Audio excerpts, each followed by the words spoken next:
నమో తస్స భగవతో అర్హతో సమ్మా సంబుద్ధస్స. ఇంతకుముందు ఆనంద బంతికి సంబంధించిన కొన్ని విషయాలు చెప్పుకుంటూ ఉన్నాం. ఈరోజు కూడా అదే కంటిన్యూ చేద్దాం. ఇది ముఖ్యంగా సారిపుత్ర బంతి యొక్క పరినిర్వాణం గురించి. ఈ పరినిర్వాణం అన్న పదం కేవలం అర్హంతులకి, బుద్ధులకి, ప్రత్యేక బుద్ధులకు మాత్రమే ఉపయోగిస్తారు. వాళ్ళు చనిపోయారంటే పరినిర్వాణం చెందారు అని అర్థం. ఒకానొక సమయంలో భగవానుడు శ్రావస్తిలోని జేతవన ఆరామంలో ధర్మ విహారం చేస్తూ ఉన్నారు. ఆ సమయంలో బంతే సారిపుత్రుడు మగధ దేశంలోని నాలకా గ్రామంలో రోగగ్రస్తుడై ఉన్నాడు. ఈ నాలకా గ్రామం ఆయన పుట్టిన ఊరే అన్నమాట. శ్రామణీరుడైన చుందుడు సారిపుత్రునికి ఉపస్థకుడు అంటారు, అంటే అసిస్టెంట్గా ఉన్నాడు. ఆ జబ్బులోనే సారిపుత్రుడు పరినిర్వాణం పొందాడు. ఈ వార్తను చుందుడు ఆనందవంతికి తెలియపరిచాడు. చుందుడు సారిపుత్రుని భిక్షాపాత్రను, చీవరాలను కూడా వెంట తెచ్చాడు. శ్రామణీరుని వెంట అంటే ఆయన తీసుకొని ఆ శ్రామణీరుని ఆనందవంతి భగవానుని వద్దకు వెళ్ళాడు. ఆయనకు అభివాదం చేసి ఒక పక్కన కూర్చున్నాడు. ఒక పక్కన కూర్చున్న ఆనందుడు భగవానుడితో ఇలా అన్నాడు: బంతే, సారిపుత్రుడు పరినిర్వాణం పొందాడు అని ఈ శ్రామణీరుడు చుందుడు చెప్పుచున్నాడు. ఇవే ఆయన భిక్షాపాత్ర, చీవరాలు. బంతే, ఈ వార్త విన్నా నాకు దిక్కు తోచడం లేదు. నా మనసు ఎంతో వ్యాకుల పడుతుంది.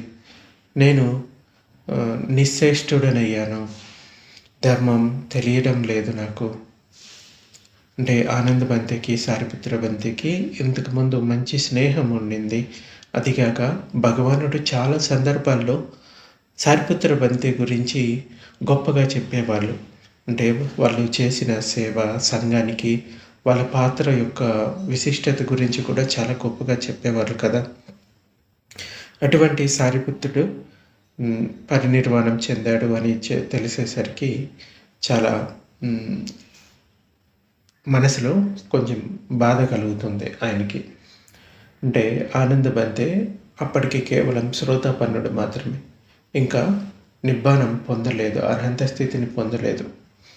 అర్హంతులకి ఆ దుఃఖం ఉండదు, కానీ ఈ శ్రోతాపన్న స్థితి ఇంకా మిగతా స్థితుల్లో ఇంకా చిత్తమలినాలు ఉంటాయి కదా. అంచేత ఆనంద బంతికి దానికి సంబంధించిన వ్యాకులత అన్నది ఉంది.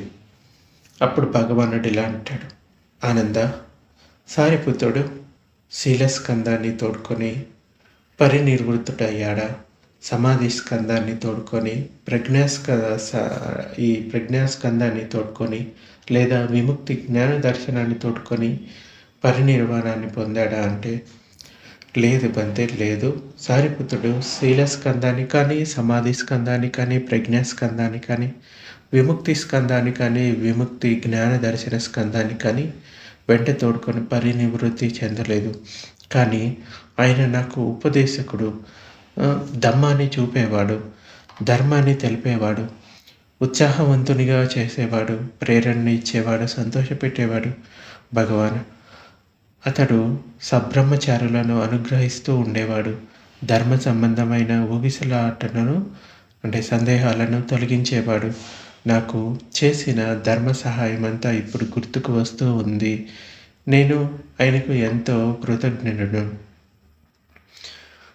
ఆనంద, ప్రియమైనవన్నీ వదిలిపోతాయని, ఏది ఉత్పన్నమవుతుందో అది నాశనం కాకుండా ఉండదని నేను ముందే మీకు ఉపదేశించాను కదా ఆనంద. ఏ విధంగానైతే అన్నిటికన్నా పెద్ద మొదలు గల సారవంతమైన దట్టమైన పచ్చని చెట్టు కొన్నేళ్లకు పడిపోతుందో అదేవిధంగా ఈ మహా భిక్షు సంఘంలో అతిపెద్ద వృక్షమైన సారిపుత్రుడు పరినిర్వాణం పొందాడు. ఇదే సృష్టి నియమం, ప్రకృతి నియమం. ఉత్పన్నమైన ప్రతిదీ ఏదో ఒకనాటికి నష్టమైపోతుంది. కనుక ఓ ఆనంద, నీకు నీవే ఒక ద్వీపంగా తయారవు. నీ మనసుని నిబ్బరం చేసుకో. ఇతరులెవ్వరి మీద ఆధారపడకు. దమ్మం తప్ప అన్యమైనదేది నీకు శరణ్యం కాదు. ఆనంద, తనకు తాను ద్వీపమై తనకు తాను శరణు పొందిన ఏ భిక్షువు అయినా ఇతరుల శరణు ఎలా ఊహించగలడు? వేరే శరణు ఎలా పొందగలడు? ధర్మాన్ని ద్వీపంగా చేసుకుని ధర్మాన్ని శరణు పొంది ఇతరుల శరణు ఎలా గ్రహించగలడు? ఇతరుల శరణుతో ఎలా ధర్మ విహారం చేయగలడు?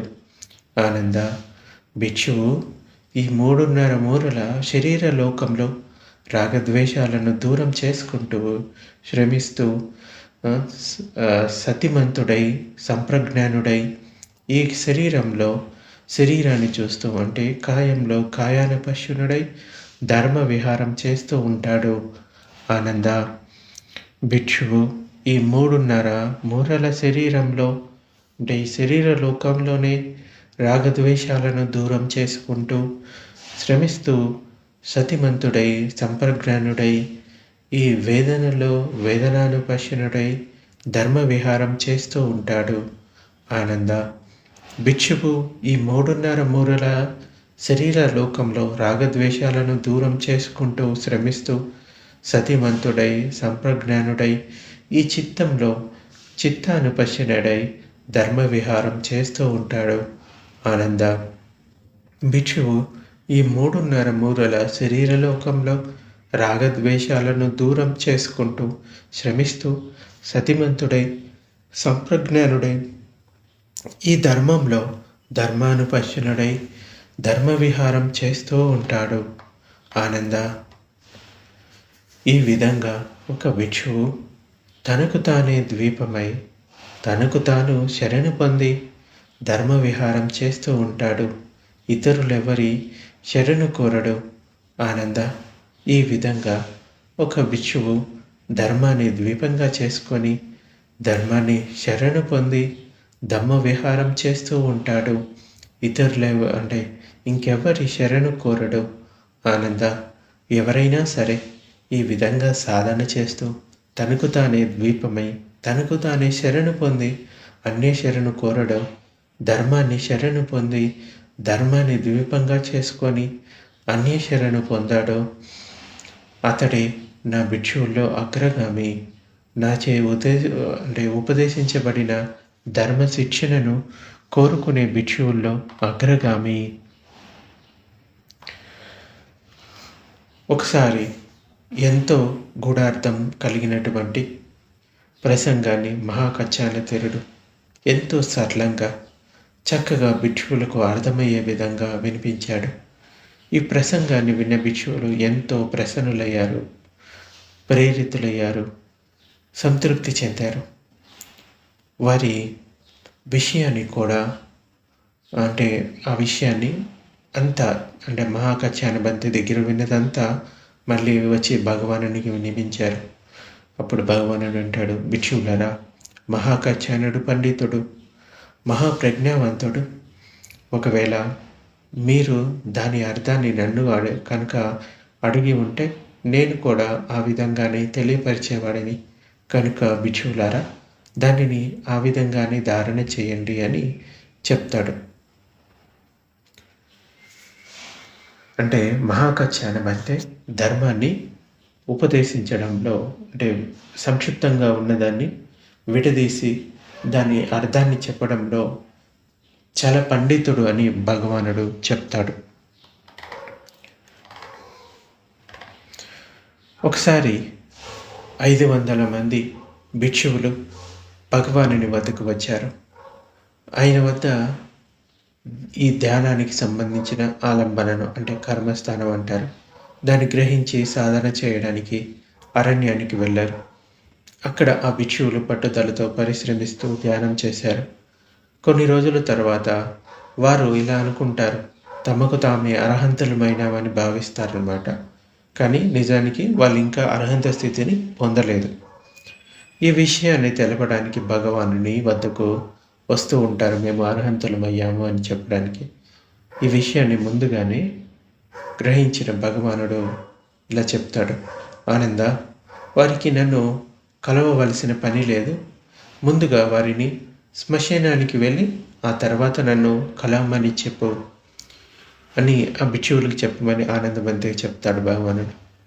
భిక్షువులు రాగానే వారికి ఆనందుడు భగవానుడు చెప్పిన విధంగానే సూచనలు ఇచ్చాడు. భగవానుడు ఎంతో దూరదర్శనుడు. ఆ విధంగా సూచించడానికి ఏదో కారణం ఉండే ఉంటుంది అని అనుకుంటారు. ఈ విధంగా ఆలోచించి భిక్షువులు ఆ శ్మశానానికి వెళ్ళారు. అక్కడ ఒకరోజు ఉంచబడిన శవం, 2 రోజులు కుళ్ళిన శవం, 3 రోజులు కుళ్ళిన శవం, ఈ విధంగా ఎన్నో శవాలు ఉన్నాయి. వాటిని చూసి వారికి జుగుప్స కలిగింది, నిర్వేదం కలిగింది. అంతలోనే అక్కడికి ఒక శవం తీసుకురాబడింది. ఆ శవాన్ని చూడగానే వారిలో రాగం కలిగింది. అప్పుడు వారికి అర్థమైంది, ఇంకా రాగం మిగిలే ఉంది.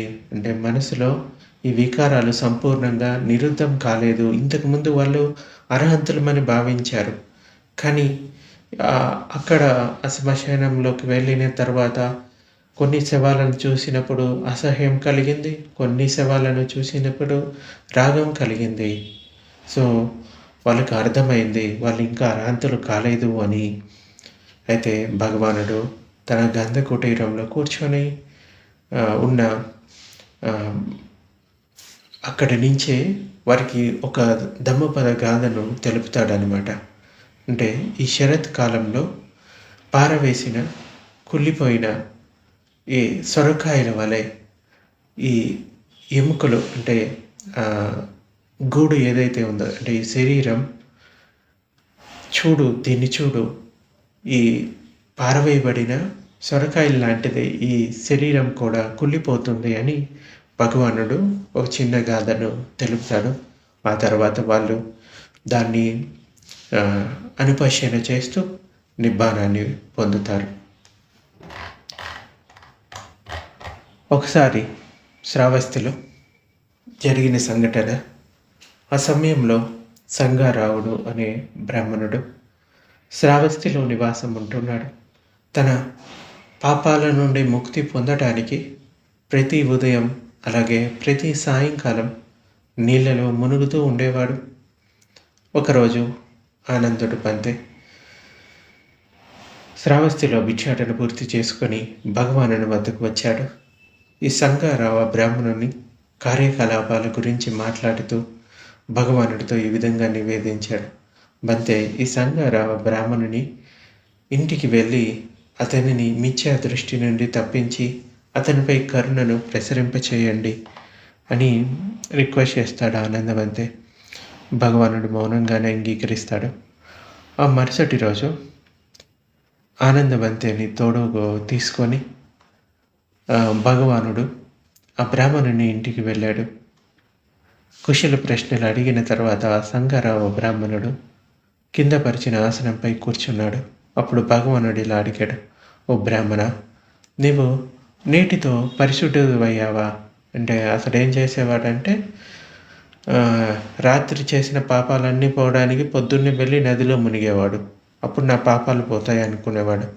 అలాగే పొద్దున్న చేసిన పాపాలన్నీ కూడా సాయంత్రం నీళ్ళలో మునిగితే నా పాపాలన్నీ పోతాయని అట్లా పొద్దున సాయంత్రం మునుగుతూ ఉండేవాడు. అయితే భగవానుడు అడుగుతాడు, నువ్వు నీటితో పరిశుద్ధమయ్యావా బ్రాహ్మణ? నీవు ఏ ఉద్దేశంతో ఉదయం సాయంకాలాలు నీటిలో మునుగుతున్నావు అని భగవానుడు అడిగితే ఇలా చెప్తాడు, గౌతమ, రోజంతా నేను ఏ ఏ పాపాలు చేశానో ఆ పాపాలన్నీ సాయంకాలం స్నానం చేసి కడుక్కుంటాను. రాత్రంతా చేసిన పాపాలను ఉదయం స్నానం చేసి కడుక్కుంటాను. ఈ ఈ ఉద్దేశంతో నీట మునుగుచూ ఉన్నాను. శుద్ధుడనవుతూ ఉన్నాను. నేను ఉదక శుద్ధి అంటే ఉదకం అంటే వాటర్ అనమాట. ఉదక శుద్ధి సిద్ధాంతాన్ని నమ్ముతున్నాను. అందుకే నేను ఉదయము, సాయంకాలాలు నీటిలో మునుగుతున్నాను. అప్పుడు భగవానుడు ఇలా చెప్పాడు, బ్రాహ్మణ, ధర్మమే జలాశయము. అంటే ఈ ధర్మం అంటే శీలం, సమాధి, ప్రజ్ఞ. ఇదే జలాశయం. శీల ఆచరణే దానిలో మునగటం. ఈ తీర్థమే పూర్తిగా స్వచ్ఛమైనది. విద్యాజనులు ఈ తీర్థాన్ని ప్రశస్తమైనదిగా భావిస్తారు. ఇందులో పరమపురుషులు మాత్రమే స్నానం చేసి పవిత్రులై భవసాగరాన్ని దాటుతారు. అంటే భౌతికంగా నదుల్లో మునిగితేనో పాపాలు పోవు. ధర్మాన్ని ఆచరించినప్పుడే పాపాలు తొలగిపోవటం. అంటే ఇక్కడ మనం అకుశల కర్మల పాపకర్మ ఇంతకుముందు ఉందనుకోండి, ఇప్పుడు ఎక్కువ కుశల కర్మలు చేస్తే ఆ కుశల కర్మల శక్తి అన్నది ఎక్కువ ఉంటుంది. అప్పుడు ఆ పాపకర్మల శక్తి తక్కువగా ఉంటుంది. అందుచేత ఈ శీలం, సమాధి, ప్రజ్ఞ ఇదే మిమ్మల్ని నిజంగా అంటే అష్టాంగ మార్గమే మిమ్మల్ని శుద్ధుడిని చేస్తుంది అని ఆ బ్రాహ్మణుడికి చెప్తాడు. చాలా బాగుంది గౌతమ, చాలా బాగుంది, చాలా బాగా చెప్పారు అని ఆ బ్రాహ్మణుడు అనేక విధాలుగా ధర్మాన్ని పొగుడుతూ, ఈ రోజు నుంచి నేను బుద్ధుణ్ణి శరణు వేడుతున్నాను, ధర్మాన్ని శరణు వేడుతున్నాను, సంఘాన్ని శరణు వేడుతున్నాను అని జీవిత పర్యంతం వరకు మీ శరణాగత ఉపాసకుడిగా నన్ను గుర్తుంచుకోండి అని ఆ బ్రాహ్మణుడు భగవానుడితో అంటాడు. అంటే పాపం అన్నది నీళ్ళలో మునిగితేనో పూజలు చేస్తేనే పోదు. అది మనం కుశల కర్మల ఆచరణ వల్ల పాపకర్మల శక్తి అన్నది తగ్గుతుంది. అలాగే మనసుని నిర్మలం చేసుకోవడం వల్ల అంటే పరిశుద్ధం చేసుకోవడం వల్ల మళ్ళీ మళ్ళీ పుట్టడం అనేది ఆగిపోవడానికి కారణమవుతుంది. తృష్ణ ఎప్పుడైతే అంతమవుతుందో, అవిద్య నాశనం అయినప్పుడే మళ్ళీ పుట్టుక అనేది ఉండదు. అందుకోసం నిజంగా ధర్మాచరణే మీకు పరిశుద్ధం చేస్తుంది. సో ఇది ఈరోజు ప్రవచనం. మిగిలింది రేపు చెప్పుకుందాం.